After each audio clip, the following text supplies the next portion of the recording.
नमस्कार विद्यार्थी मित्रांनो, डॉक्टर सुशील स्पॉटलाईट या आपल्या यूट्यूब चॅनलवर तुमचं सर्वांचं स्वागत आहे. 8 मार्च 2021च्या चालू घडामोडींचं विश्लेषण आपण या लेक्चरमध्ये बघणार आहोत. तत्पूर्वी डॉक्टर सुशील स्पॉटलाईटला टेलिग्रामवर फॉलो करण्यासाठी डिस्क्रिप्शनमधली लिंक तुम्ही वापरू शकता. फेसबुकवर आपला ग्रुप आहे, तिथेही फॉलो करू शकता. आज आंतरराष्ट्रीय महिला दिन आहे आणि त्याच अनुषंगाने एक खूप महत्त्वाची न्यूज आज सामाजिकीच्यानुसार आपण जर बघितलं तर कंजार भाट समाज जो आहे तिच्यातली कौमार्य चाचणी प्रथेची चौकशी करा असं सरळ सरळ राष्ट्रीय मानवाधिकार आयोगाने महाराष्ट्र शासनाला सांगितलेलं आहे. कंजारभाट समाजामध्ये कौमार्य चाचणीची जी काही प्रथा आहे त्याची संपूर्ण सखोल चौकशी करण्यात यावी आणि त्याचा जो काही अहवाल आहे तो राष्ट्रीय मानव अधिकार आयोगाला सादर करावा असं पत्र आणि तो आदेश महाराष्ट्राच्या मुख्य सचिवांना 8 मार्च 2021 रोजी राष्ट्रीय मानव अधिकार आयोगाने दिलेला आहे. राष्ट्रीय मानव अधिकार काय आहे त्यासंबंधीचं ऑलरेडी लेक्चर आपल्या याच्यावर आहे, ज्याची लिंक मी टेलिग्रामवर ऑलरेडी पोस्ट केलेली आहे. बऱ्याचदा असं होतं की ते लेक्चर नंतर राहून जातं. सो ज्या महत्त्वाच्या लिंक आहेत त्या आधीच पोस्ट राहतील, त्याच्यामुळे तुम्हाला कधी काही प्रॉब्लेम इथून पुढे येणार नाही. महाराष्ट्र शासनाने ही प्रथा बंद करण्यासाठी काय काय उपाययोजना केलेल्या आहेत त्यासंबंधीचा सुद्धा अहवाल या आयोगाने सादर करण्याची सूचना केलेली आहे. म्हणजे दोन गोष्टी आहे. एक तर कंजार भाट समाजामध्ये जी काही कौमार्य चाचणीची प्रथा आहे त्यासंबंधी सगळी सखोल चौकशी करणं आणि आतापर्यंत महाराष्ट्र शासनाने याच्याबद्दल काय केलेलं आहे तर त्या गोष्टी देणं. कारण हा मुद्दा काही आजचा नाही आहे, खूप आधीपासून आणि मधल्या काळामध्ये कंजार भाट समाजातल्या युवक युवतींनी एकत्र येऊन या प्रथेला विरोधही केला होता. त्यांना काही सामाजिक कार्यकर्ते आणि स्वयंसेवी संघटना ज्या आहे त्यांनीही सपोर्ट केला होता आणि त्याच्यामुळेच आता राष्ट्रीय मानव अधिकार आयोग याच्यामध्ये इंटरेस्ट घेत आहे. कंजार भाट समाजामध्ये मुलींना विवाहाच्या वेळी कौमार्य चाचणीला सामोरं जावं लागतं. ज्या मुली कुमारिका नसतील त्यांच्याबरोबरचा विवाह जो आहे तो रद्द करण्याची मुभा पुरुषांना देण्यात आलेली आहे. आणि मग पॅट्रियार्की जी काही आहे, पुरुषसत्तात्मक मानसिकता जी काही आहे त्याला खतपाणी घालणारी ही एक प्रथा आहे. आणि त्याच्यामुळे मग कुठंतरी तो जेंडर इक्वॅलिटी असेल, म्हणजे आंतरराष्ट्रीय स्तरावरचा जो महिला दिन आहे त्यासंबंधीचं एक सेपरेट लेक्चर आज तुमच्यासाठी राहील. आणि त्याच्यामध्ये सगळ्या ज्या बेसिक गोष्टी आहेत, मग त्याचे जे फॅक्ट्स आहेत वेगवेगळ्या ठिकाणचे ते सगळे आपण कलेक्ट करू. पण एकंदरीतच कुठंतरी इक्वॅलिटी नावाची जी गोष्ट आहे ती बाजूला ठेवण्यात आलेली आहे, हे याच्यातून दिसतं आणि हे सगळं पुरुष सत्तात्मक मानसिकतेतून होतं. आता ज्या मुली कौमार्य चाचणीमध्ये अयशस्वी ठरतात अशा मुलींना शारीरिक छळ आणि अमानुष मारहाणीला सुद्धा सामोरे जावं लागतं आणि याच्यामध्ये सगळेच इन्व्हॉल्व असतात, माहेरचे, सासरचे, समाज. तर तो एक सर्वात महत्त्वाचा मुद्दा आहे. आता कौमार्य चाचणी ही जी गोष्ट आहे तुम्ही सायन्समध्ये शिकला असाल की याच्यासाठीचे रिझन्स काय काय असू शकतात, की हायमेन रप्चर कुठं कुठं होऊ शकतं. मग ते खेळणं असेल, सायकलिंग असेल, है ना, बऱ्याच गोष्टी त्याच्यासाठी कारणीभूत असतात. मग ती एक अवेअरनेस या समाजात आली पाहिजे, त्याच्यासाठी पण काम केलं पाहिजे. आपलं जे संविधान आहे त्या संविधानामध्ये फंडामेंटल ड्युटीमध्ये एक गोष्ट आहे सायंटिफिक टेम्पर. म्हणजे तुम्ही शास्त्रीयदृष्ट्या गोष्टी बघितल्या पाहिजेत किंवा त्या पद्धतीने बघण्याची एक दृष्टी विकसित केली पाहिजे. जात पंचायत जे आहे तर त्या जात पंचायतीला किंवा समांतर न्यायव्यवस्थेला खतपाणी देणारी ही एक प्रथा आहे. कारण मोठ्या प्रमाणावर मग करप्शन ही इथं चालतं आणि जात पंचायत, खाप पंचायत याच्यावरही बरेच डिबेट ऑलरेडी झालेले आहेत. मी तुम्हाला सांगितलं की महाराष्ट्रातल्या स्वयंसेवी संघटना कार्यकर्त्यांनी याच्यात लक्ष घातलं म्हणून मानव अधिकार आयोगाला आता इंटरेस्ट आहे. त्याचं रिझन असं आहे, ही प्रथा प्रचलित असणारं राज्य फक्त महाराष्ट्र नाही आहे. गुजरातमध्ये, राजस्थानमध्ये सुद्धा या समाजामध्ये ह्या प्रथा आहेत. आणि याच्यामध्ये सगळ्यात महत्त्वाचं की गुजरात राजस्थानमध्ये तक्रारीसाठी कुणीच पुढे आलं नाही, त्याच्यामुळे मानव अधिकार आयोगाने ती प्रकरणं बंद केली. परंतु महाराष्ट्रामध्ये काही सामाजिक कार्यकर्ते असतील, स्वयंसेवी संघटना असतील, त्यांनी त्याचा पाठपुरावा केला आणि त्याच्यामुळेच राष्ट्रीय मानव अधिकार आयोग जे आहे ते आज गॅससंबंधी ॲक्शन घेत आहे. सो ह्या फार महत्त्वाच्या गोष्टी असतात. शेवटी एक गोष्ट आहे की फक्त व्यवस्था काही करू शकत नाही. कारण असे कितीतरी एक्झाम्पल्स, कितीतरी वेगवेगळ्या ठिकाणच्या प्रथा परंपरा आहेत की ज्याच्यावर सुप्रीम कोर्टाचे निर्णय आहेत. तर ते आपण ना लगेचच समाज ॲक्सेप्ट करेल असं नक्कीच नाही आहे. त्याच्यानंतर पुढची जी न्यूज आहे आपली तर ती साहित्य संमेलनासंबंधीची न्यूज आहे बघा.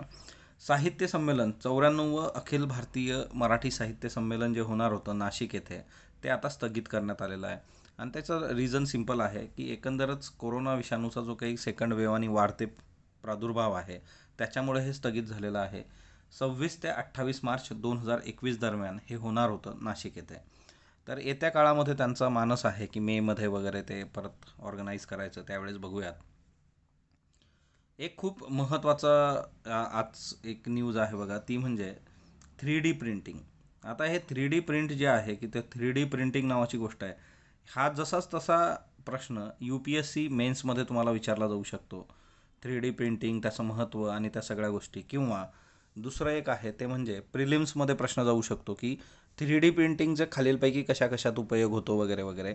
दोन पद्धतीचे प्रश्न याच्यातून UPSCला येऊ शकतात. सेम MPSCमध्ये सुद्धा तुम्हाला सायन्समध्ये हा प्रश्न विचारला जाऊ शकतो की 3D प्रिंटिंग हे प्रकरण काय आहे, किंवा 3D प्रिंटिंगचा एकंदर उपयोग खालीलपैकी कुठल्या कुठल्या क्षेत्रात होतो.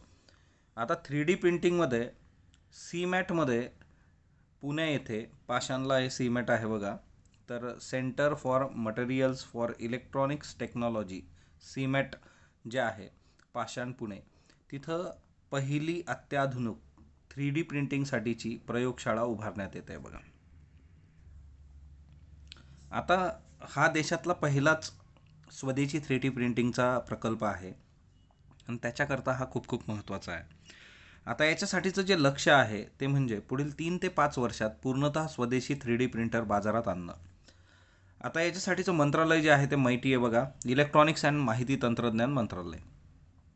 CMAT जे आहे, इथं संशोधन करणाऱ्या संस्था दोन असतील. एक CMATची आता उभी राहणारी प्रयोगशाळा, जी भारतातली पहिली प्रयोगशाळा आहे ज्याद्वारे स्वदेशी 3D प्रिंटर्स जे आहेत ते निर्माण केले जातील. इन्स्टिट्यूट ऑफ पेट्रोकेमिकल, CIPET, तर ही एक संस्था आहे बघा आणि ही भुवनेश्वरची संस्था आहे. तर तिथं एक एक गोष्ट ॲड करून घ्या, ही जी संस्था आहे ही भुवनेश्वरची संस्था आहे आणि या दोघी संस्था इथं संशोधन करतील. आता स्वदेशी तंत्रज्ञान 3D प्रिंटर जर आपण विकसित केलं तर त्याचा आपल्याला काय फायदा होतो? सगळ्यात महत्त्वाचं, स्वस्तात तंत्रज्ञान आपल्याला उपलब्ध होईल.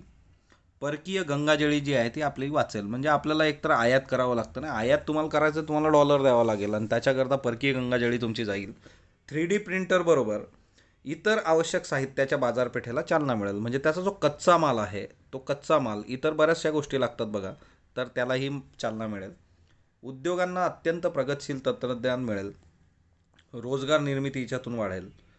3D प्रिंटिंगसाठी आवश्यक सिरॅमिक आणि मेटलचाही त्याच्यामुळे निर्मिती केली जाईल. सो ऑब्वियसली त्याच्याबरोबर संलग्न ज्या बाबी आहेत त्याही वाढतील, ती बाजारपेठ वाढेल. आता 3D प्रिंटिंगचं तंत्रज्ञान तुम्ही जर बघितलं तर ॲडिटिव्ह मॅन्युफॅक्चरिंग, AM असं या नावाने हे ओळखलं जातं. Okay, additive manufacturing. आता या तंत्रज्ञानाच्या माध्यमातून पदार्थाची त्रिमितीय रचना साकारली जाते. तुम्ही 3D पिक्चर वगैरे बघितलं असेल किंवा 3D थिएटर वगैरे ना, त्या हिच्याने संगणकाच्या माध्यमातून द्रव पदार्थाच्या कणांना एकत्र केलं जातं आणि द्रव पदार्थाचे कण एकत्र करून विशिष्ट रचना किंवा वस्तू तिच्यातून साकारली जाते. एक प्रकारे कागदावरील प्रिंटिंगऐवजी वस्तूंचेच त्रिमितीय प्रिंटिंग केलं जातं. कागदावर जसं असतं त्याच्याऐवजी, आणि जसं तुम्ही 3D पेंटिंग्स पण बघितल्या असतील तर त्या पद्धतीने डायरेक्टली ते साकारलं जातं. मध्यंतरीच्या काळामध्ये एकदा COEPला लेक्चरचा एक योग आला होता आणि तिथं त्यांचं ते सगळं प्रदर्शन, रोबोटिक्स आणि अशा बऱ्याच काही होत्या गोष्टी. तर तिच्यामध्येही छोटी छोटी 3D प्रिंटिंगची मशीनं आणि त्या सगळ्या गोष्टी तिथं चालू होत्या. 3D प्रिंटिंगचे फायदे काय आहेत हा प्रश्न बघा. आता पुढील क्षेत्रात या तंत्रज्ञानाचा वापर केला जातो. MCQ, MPSC ॲज वेल ॲज UPSC, हा दोन्ही ठिकाणी तुम्हाला प्रश्न विचारला जाईल. MPSC, UPSC. इलेक्ट्रॉनिक्स, वैद्यकीय, संशोधन, ज्वेलरी, वाहन उद्योग आणि संरक्षण, ओके, इत्यादी अजून वाढू शकतात. पण बऱ्यापैकी सर्व याच्यामध्ये हे तुम्हाला वेगवेगळ्या ठिकाणी वापरलं जातं. अतिशय कमीत कमी वेळेमध्ये, कमीत कमी वेळेत, वेळ हा शब्द राहिला बघा इथं, जास्त वस्तूंचं उत्पादन केलं जाऊ शकतं. गुंतागुंतीची, क्लिष्ट, नाजूक वस्तू अथवा विशिष्ट भागाची निर्मिती तुम्ही याच्यातून करू शकता. सो हे खूपच ॲडव्हान्स आहे. ओके, जे तुम्हाला इतर याच्यातून बनवणं सोपं नाही आहे. मग आता आपण स्वदेशी आता डेव्हलप करणार आहोत. मग आता कुठून आयात करतो आपण? तर 3 देश बघा, चीन, अमेरिका, जर्मनी, या 3 देशातून आपण आयात करतो. 3D प्रिंटिंगची बाजारपेठ जर तुम्ही बघितली तर जागतिक बाजारपेठ 2020मध्ये $13.7 अब्ज, 2026मध्ये $63.46 अब्ज. भारतीय बाजारपेठ जी आहे 2021 ती आहे ₹586 कोटी. तर येत्या काळामध्ये नक्कीच भारताचा याच्यामधला सहभाग वाढवणं, भारताचा शेअर वाढवणं हा एक खूप महत्त्वाचा आस्पेक्ट असणार आहे. दूरसंचार क्षेत्र जे आहे त्याच्यामध्ये जे काही स्पेक्ट्रमचं ऑक्शन केलं जातं, सो दूरसंचार क्षेत्र स्पेक्ट्रम ऑक्शन, ध्वनी वर्णपटाचा लिलाव. आता स्पेक्ट्रम ऑक्शन जे आहे दूरसंचार क्षेत्राच्या नियामकाकडून केला जातो. आता याच्यामध्ये मोबाईल दूरध्वनी सेवा पुरवणाऱ्या ज्या कंपन्या आहेत त्या बोली लावतात आणि त्याद्वारे विकत घेतलेल्या ध्वनी वर्णपटामध्ये जे आहे जो स्पेक्ट्रम त्यांनी विकत घेतलेला आहे त्याच्यामध्ये ते ग्राहकांना आपापली सेवा पुरवतात. आता मार्चच्या पहिल्या वीकमध्ये मार्च 2021 स्पेक्ट्रम ऑक्शन झालं. तिच्यामध्ये भारत सरकारला मिळालेली रक्कम आहे 77,815 कोटी रुपये. अपेक्षित रक्कम जी होती ती होती 3,92,000 कोटी रुपये. म्हणजे काय की तुम्हाला मिळालेली रक्कम जी आहे ती फक्त अपेक्षित रकमेच्या 20% इतकीच आहे. आता तुम्ही जर बघितलं की वर्ष आणि ध्वनी वर्णपट विकला न गेल्याचं प्रमाण, तर 2012मध्ये जवळपास 67% ध्वनी वर्णपट किंवा स्पेक्ट्रम जे ते विकलंच गेलं नव्हतं. 13मध्ये याचं प्रमाण 85पर्यंत गेलं होतं. आणि याच्यामध्ये सगळ्यात मुद्दा जो आहे की हे विकतं कोण, तर ह्याचं जे ऑक्शन केलं जातं ते दूरसंचार नियामक जे आहेत, तर दूरक्षेत्र नियामक जे आहे ते सक्सेसफुली वर्क होत नाही आहे हे याच्यातून दिसतं. कारण तुम्हाला फक्त 20%च रक्कम याच्यातून मिळालेली आहे. सो याच्यात काम होणं गरजेचं आहे. संरक्षणासंबंधीची एक न्यूज आज आहे की लष्कराच्या अधिकाऱ्यांची मीटिंग आणि तिच्यामध्ये जवानांना पण उपस्थित राहण्यासंबंधी सरकारने आदेश दिला वगैरे, आणि तिच्यावरून आर्मीचे जे काही अधिकारी आहेत त्यांनी नाराजी व्यक्त केली वगैरे, अशी एक न्यूज आहे. पण तिच्यामध्ये हा एक फॅक्ट महत्त्वाचा लोकसत्ताला, लष्करी दल आणि त्यांच्या स्थापनेचं वर्ष. सो लष्करी दल जर तुम्ही बघितले तर लष्कर आर्मी जे आहे 1895ची स्थापना आहे, हवाई दल 1932 आणि नौदल 1934. तुम्हाला क्रोनॉलॉजी पण विचारली जाऊ शकते की एकामागे एक तुम्ही सांगा बाबा कोण सुरुवातीला झालं है ना. MCQमध्ये हा एक प्रश्न तुम्हाला विचारला जाऊ शकतो. किंवा क्रोनॉलॉजी. दुसरा आहे जोड्या लावा.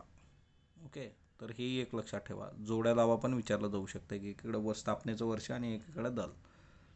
आता क्रीडा याच्यामध्ये स्विस खुली बॅडमिंटन स्पर्धा PV सिंधूला उपविजेतेपद मिळालेलं आहे. विजेतेपद कॅरोलिना मरीन स्वित्झर्लंडची. बघा, स्वित्झर्लंडमधली स्पर्धा होती. स्विस खुली सुपर 300 स्पर्धा 2021 बेसल इथं झाली. बघा, बेसल नॉर्म नावाची गोष्ट आपण अभ्यासली आहे किंवा आपण ती बऱ्याचदा न्यूजमध्ये घेतो. मला सांगा बरं, बेसल नॉर्म्स कशाशी संबंधित आहे? कमेंट बॉक्समध्ये सांगा. उपविजेतेपद जे आहे PV सिंधूला मिळालेलं आहे. आणि ह्यावेळेच्या याच्यामध्ये आता 14 मार्चला PV सिंधूवर पण प्रश्न अपेक्षित आहे, कारण ते जगज्जेते ती झाली होती 2019 है ना. कुस्ती स्पर्धा बघा की मेट्रो पेलिकॉन कुस्ती स्पर्धा जी आहे जी रोमला झाली, ते तिच्यामध्ये विनेश फोगटला सुवर्णपदक मिळालेलं आहे. विनेश फोगट 2-3 दिवसांपूर्वी, म्हणजे आपण आधीच्या याच्यात बघितलं काही दिवसांपूर्वी न्यूजमध्ये होती. का होती ते मला कमेंट बॉक्समध्ये सांगा. मेट्रो पेलिकॉन कुस्ती स्पर्धा 2021मध्ये सुवर्णपदक जे आहे ते विनेश फोगटला मिळालेलं आहे. रौप्य पदक जे आहे ते डायना मेरी कॅनडा, आणि 4-0 तिने हरवलेलं आहे हिला, म्हणजे सरळ है ना, बिलकुल क्लीन कट. स्पर्धेला प्रारंभ होण्यापूर्वी विनेश फोगटची जागतिक क्रमवारी जी होती ती 3 होती. म्हणजे या स्पर्धेमध्ये 14 गुणांची कमाई करून ती आता अग्रस्थानी आहे, म्हणजे कुस्तीच्या याच्यामध्ये. आणि हिचा जो वजनी गट आहे तो ऑलरेडी आपण बघितला होता बघा, तर तो मी इथं मेन्शन त्याच्याकरताच केलेला नाही की तो ऑलरेडी घेतलेला आहे. हिचा वजनी गट मला सांगा विनेश फोगटचा, कारण एकदा मेरी कोमचा वजनी गट आयोगाने विचारलेला आहे, तर ती एक बाब लक्षात ठेवा. त्याच्यानंतर मिथुन भाजपमध्ये गेलेला आहे. बघा, आता मिथुननी है ना भाजप प्रवेश केलेला आहे. एकंदरच मिशन कोलकाता आणि त्या सगळ्या याच्यामध्ये है ना, ही एक न्यूज आहे. त्याच्यानंतर नेक्स्ट वन की मोदी यांनी असोल परिवर्तन है ना याच्यासाठी नारा दिला. तर हे असोल परिवर्तन जे प्रकरण आहे की असोल परिवर्तन म्हणजे काय, रिअल चेंज. याचा जो काही असोल परिवर्तन, आता परिवर्तन हा पश्चिम बंगालमधला हे आहे, रिअल चेंज म्हणजे खरा बदल जो आहे असा याचा अर्थ होतो. आणि ही रॅली मग BJPचं कॅम्पेन आहे बघा हे वेस्ट बेंगॉलमध्ये, तर तेवढं एक जस्ट लक्षात ठेवा. आता आज जे आहे ते जागतिक महिला दिन आहे 8 मार्च. ओके, मग हे आर्टिकल आहे, या आर्टिकलमध्ये काही बेसिक गोष्टी त्यांनी दिलेल्या आहेत. मी तुम्हाला सांगितलं एक सेपरेट लेक्चर मी तुमचं घेईल याच्यावर, की इंटरनॅशनल विमन्स डे जो आहे तो 1977मध्ये आला. कारण जे काही आंतरराष्ट्रीय महिलांचं दशक होतं 1900 होतं 1975, आंतरराष्ट्रीय महिलांचं वर्ष 1975. महिला बाल विकास वगैरे ज्या काही परीक्षा असतात बघा तिच्यात हे प्रश्न रेग्युलर विचारले जातात. आता 1977मध्ये मग हिच्यातूनच ही कन्सेप्ट आली आणि मग महिला दिवस जो आहे जागतिक स्तरावर तो साजरा करायला सुरुवात झाली. मग आता याच्यामध्ये सगळ्यात महत्त्वाचं की सावित्रीबाई फुले यांची लिगसी तिच्यावर यांनी म्हटलेलं आहे की एकंदरच सावित्रीबाई फुलेंचं जे काही काम आहे की पहिल्या महिला शिक्षिका आणि त्यांनी समाजाचा रोष पत्करून कशा पद्धतीने काम केलेलं आहे आणि त्यावेळेस सावित्रीबाई होत्या म्हणून आज कितीतरी मुली महिला ज्या आहेत त्या त्यांच्या पायावर उभ्या राहिल्या की त्यांना पायावर उभं राहणं तरी सेकंडरी अजून की किमान अक्षर ओळख त्यांना झाली, शिक्षण काय असतं, वाचता लिहिता येणं. तर जी काही लिगसी आहे सावित्रीबाई फुलेंची, या वर्षीची U P S C mains जी होती बघा, त्या यू पी एस सी मेन्सवर या गोष्टीवर प्रश्न विचारलेला होता सावित्रीबाईंच्या याच्यावर की त्यांचा रोल आणि जेंडर इक्वॅलिटी. तर हे सगळं आर्टिकल्स येत असतात बघा, हे कुठलंही रॉकेट सायन्स नाही आणि तिच्यातूनच हे प्रश्न येतात. सो एकंदरीतच सावित्रीबाई फुलेंची जी काही लिगसी आहे आणि सावित्रीबाई फुलेंचं जे काही काम आहे ते म्हणजे ते लार्जर दॅन लाईफ असं काम आहे सगळं. ओके. आणि दुसरी महत्त्वाची गोष्ट आहे, मग त्याला त्यांनी आता हे शाहीन बागशी जोडलेलं आहे. तर ते एकंदरीतच शाहीन बाग आणि तिथं जे महिलांचं किंवा शाहीन बागमधली दादी आहे, महिलांचा जो सहभाग आहे, म्हणजे आता फक्त शाहीन बाग असं नाही, तर तुम्ही शेतकऱ्यांच्या प्रोटेस्टमध्ये बघा, महिला शेतकरी मोठ्या प्रमाणावर तिथं सहभागी आहेत आणि त्यांना टाइम्स मॅगझिननी सुद्धा स्थान दिलेलं आहे. तर तो एक महिलांच्या बाबतीतलं. आणि दुसरा एक महत्त्वाचा याच्यात होता की होम इन फोकस, की आता काय झालं की पॅन्डेमिकच्या याच्यामुळे या कोविडच्या टाळेबंदीमुळं की सगळे घरीच होते, वर्क फ्रॉम होम होतं. त्याच्यामुळे काय झालं की एकंदरच महिलांवरचा कामाचा तणाव आणि हे पुरुषांनी पण डोळ्यांनी समजा बघणं की बाबा सकाळपासून रात्रीपर्यंत ती राबते आहे आणि ते कसल्याही पद्धतीचं पेड वर्क नाही आहे, डोमेस्टिक वर्क जे आहे. म्हणजे बऱ्याचदा हा प्रश्न मी विचारलेला आहे वर्गामध्ये की raise your hands those who have working mother. मग ज्यांच्या आई आहे ना त्या जॉब करतात ती मुलं हात वर करतात आणि बाकीची हात वर करत नाही. मग त्यांना ती कन्सेप्ट सुरुवातीला हे होत नाही की वर्किंग मदर म्हणजे काय ना, किंवा वर्किंग वुमेन हा जो कन्सेप्ट आहे की बाहेर जाऊन पैसे घेऊन येणं बाबा जॉब करून, त्याला वर्किंग आपल्या इथं म्हटलं जातं. पण आपली जी आई आहे ती सकाळपासून घरात काम करते है ना, सर्वांचं बघते, तर ते जे आहे ते पेड नाही आहे वर्क. तर तो एक फार महत्त्वाचा आस्पेक्ट तिच्यात आहे. मग तिच्यात सांगितल्यानंतर मग नंतर सगळे हात वर करतात. पण ती एक गोष्ट जी आहे की ती प्रकर्षाने सर्वांनी अनुभवली या सगळ्या याच्यामध्ये. तर तोही एक महत्त्वाचा मुद्दा. आणि तिच्यामध्येही डोमेस्टिक व्हायलन्स असेल किंवा यू पी सारखं जे राज्य आहे की त्या यू पी सारख्या राज्यामध्ये काय परिस्थिती आहे आजच्या डेटमध्ये की सेक्सुअल असॉल्ट एक्स्ट्रीम रिपोर्ट आहे यू पीच्या बाबतीमध्ये. दलित मुलींचे जे काही मर्डर असतील है ना, त्या सगळ्या गोष्टी. आता याच्यामध्येही दुसरा एक मुद्दा येतो बघा की दलित असणं आणि त्यातल्या त्यात दलित स्त्री असणं, स्त्री आणि दलित स्त्री असे कितीतरी ते वेगवेगळे ॲस्पेक्ट तुम्ही ह्याच्यात बघू शकता. पण एकंदरीतच महिला दिन आणि त्या महिला दिनाच्या औचित्याने सावित्रीबाईंची जी काही लेगसी आहे ती आपण पुढं घेऊन गेलो पाहिजे. म्हणजे सावित्रीच्या लेकी, तर त्या सावित्रीच्या लेकी आणि लेक म्हणजे दोघं. आता याचा अर्थ असा होत नाही की जेंडर इक्वॅलिटीची गोष्ट ज्यावेळेस आपण करतो तर ती पण एक गोष्ट लक्षात ठेवा की हे फक्त मुलींसाठी आहे असं नक्कीच नाही, हे आपल्या सर्वांसाठी आहे है ना. की ती एक फार महत्त्वाची गोष्ट आहे, कारण म्हणजे ते पूरक आहे एकमेकांना आणि तिच्यामधून मग मेन अँड विमेन ह्या दोघांनी म्हणजे पुरुष आणि स्त्री या दोघांनी हे समजून घेणं फार गरजेचं आहे आणि ही लिगसी पुढे घेऊन जाणं गरजेचं आहे. ओके. डॉक्टर सुशील स्पॉटलाईटला तुम्ही आता डॉक्टर सुशील स्पॉटलाईट .blogspot.com वर पण फॉलो करू शकता. आणि जे काही महत्त्वाच्या बाबी आहेत तर तिच्यावर ब्लॉगिंग आपलं सुरू आहे. तुम्हाला जर अजून काही इश्यू असले तुम्ही कमेंट बॉक्समध्ये तिथं सांगू शकतात, तर त्या इश्यूवरही आपण काम करूयात येत्या काळामध्ये. 6 मार्च 2021 प्रश्न बघा, महाराष्ट्रात आर्थिक पाहणी अहवाल 2020-21 नुसार महाराष्ट्राचा दरडोई उत्पन्नात देशात कितवा क्रमांक आहे? 6वा. महाराष्ट्राचे कर्जाचे प्रमाण राज्याच्या सकल उत्पन्नाच्या 19.6% इतके आहे. बरोबर. राज्यांचे कर्जाचे प्रमाण हे सकल उत्पन्नाच्या 25%पेक्षा अधिक असू नये, तर हेही बरोबर आहे. सो दोन्ही स्टेटमेंट जे आहेत ते योग्य आहेत. महाराष्ट्रातील सहकारी संस्थांच्या संख्येत गेल्या 10 वर्षामध्ये घट झालेली आहे. बरोबर. सहकारी संस्था ज्या आहेत त्या कमी झाल्यात. महाराष्ट्रातील सहकारी संस्थांच्या संख्येत जशी घट झाली तशी भांडवलातही घट झाली, तर भांडवलात घट झालेली नाही, भांडवल वाढलेलं आहे. त्याच्यामुळे फक्त एक बिनचूक आहे. महाराष्ट्रात सिंचन क्षेत्राची टक्केवारी 2010-11 पासून अनुपलब्ध आहे. बरोबर. 2009-10 मध्ये महाराष्ट्रात सिंचन क्षेत्र 17.9% होतं, हेही बरोबर आहे. भारतातली सरासरी सिंचन क्षेत्र 48% आहे. सो तिन्ही स्टेटमेंट योग्य आहेत. महाराष्ट्र आर्थिक पाहणी अहवाल 2020-21 नुसार महाराष्ट्राचा प्रति 10 लाख लोकसंख्येमागे करोना मृत्यूच्या प्रमाणात देशात कितवा क्रमांक लागतो? सो देशामध्ये जो क्रमांक आहे तो 6वा क्रमांक लागतो बघा. तर ती एक गोष्ट लक्षात असू देत. त्याच्यानुसार आजचे प्रश्न बघा, INS करंज जे आहे याबाबत बिनचूक विधान ओळखा. मेक इन इंडिया अंतर्गत तयार झालेली पाणबुडी आहे. पाणबुडीच्या आतील तंत्रज्ञान हे फ्रान्समधील कंपनीकडून घेण्यात आले आहे. रडारच्या कक्षेत येणार नाही अशी तिची बांधणी केलेली आहे. केवळ पाण्यातच हल्ला करू शकते. सो अबकड जे आहे फक्त अकड, अबक आणि बकड. श्रीकांत मोघे यांच्याबद्दल बिनचूक विधान निवडा. प्रपंच या चित्रपटाद्वारे त्यांनी चित्रपटसृष्टीत प्रवेश केला. लेकरे उदंड जाहली या नाटकामुळे रंगभूमीवर ते अजरामर झाले.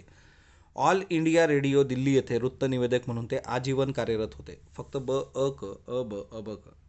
व्हेनेझुएला देशाचे चलन खालीलपैकी कोणते आहे? बोलिव्हर, पेट्रो, दिनार, रँड. महिला आयोगाची किती विभागीय कार्यालय 8 मार्च 2021 रोजी कार्यान्वित झाली? इथं एक शब्द राहिला बघा, महाराष्ट्रातील. ओके, सो महाराष्ट्रातलं हे आहे हे 56410. ईस्ट कंटेनर टर्मिनल व वेस्ट कंटेनर टर्मिनल यांच्याशी संबंधित देशांचा गट ओळखा. भारत, जपान, श्रीलंका. भारत, चीन, Australia. Russia, France, Germany. Bharat, Russia, France. याची उत्तर तुम्ही कमेंट बॉक्समध्ये देणार आहात. स्पॉटलाईटला जो तुम्ही प्रतिसाद देता त्याबद्दल मी आपला आभारी आहे. स्पॉटलाईटला लाईक करा, शेअर करा, सबस्क्राईब करा. धन्यवाद विद्यार्थी मित्रांनो.